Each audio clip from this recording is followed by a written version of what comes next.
Yeah, and one last thing, I want to ask you a question. Now that we've had a week after the Masters, Diane, and Brooks Koepka, of course, was right there. Patrick Reed was there in the top 5, and so was Phil Mickelson, finishing second. Diane, now those guys have had a week off, headed to Adelaide to play in Australia this week. Another $4 million to the winner. The tour players over here have had to play in Hilton Head. We've already heard how tired they are. What is your opinion? I'm going to throw you a really loaded question. If you're a good player like Cam Smith or Phil Mickelson or Brooks Koepka, is it better to be on LIV than it is to be on the tour? That's a huge, I can't believe you normally will give me a wee bit of a heads up if you're going to throw it at me, but nope, this week we're just going for it. I think that they are not regretting their decision.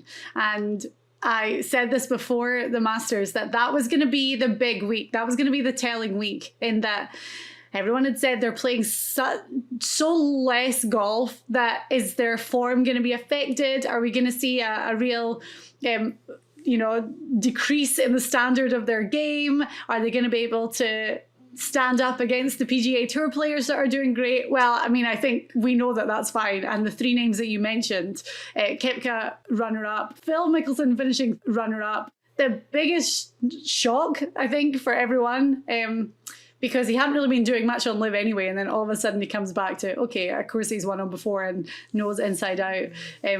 But good for him. And Patrick Reed was always going to be one that was going to try and shut up the haters. So I think this week is going to be enormous. I'm thinking of Cam Smith, obviously, and Mark Leishman going back to Australia. The fans are going to be, we always better than anyone that the Australians, when there's golf there, they love it and they fully embrace it. The fans are going to be all over this.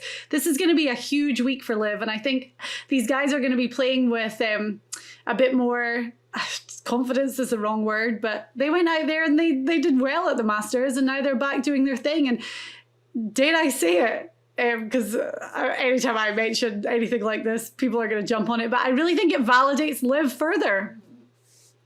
I think I'm going to make a prediction right here. I think the LIV model is going to change this week. And here's what I mean by that. The only time when it becomes the most contentious over here with everybody is when they're both in the US playing against one another at the same time. Mm-hmm. When LIV goes out this week to Adelaide, and all the, I'm Australian, all these Australian people, they just want to see all these top players.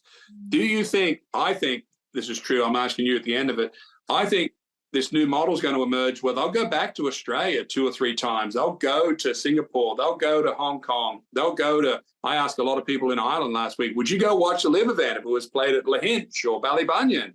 And they're like, oh, yeah, I'd love to go see those players up close. So will the model change? I think it will, to where LIV will predominantly stay maybe outside of the US and be huge in these smaller markets, Diane, where they can get people come to a tournament in a week.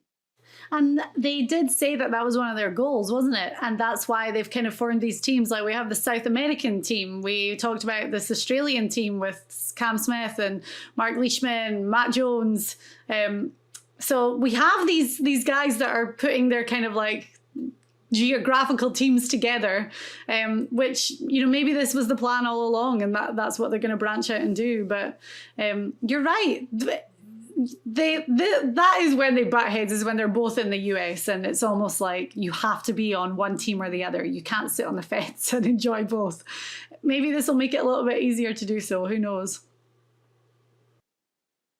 But I bet you there's some guys on the tour thinking, man, these guys just came in here and played good at the Masters, and now they're going to Australia. They're on a team. They get $750,000 a piece if they win the team that week. They're guaranteed $160,000 just to be there. There's $4 million up for grabs for first prize. They play 1 week and they take 3 weeks off. They can still get ready for the PGA and the US Open and the Open Championship.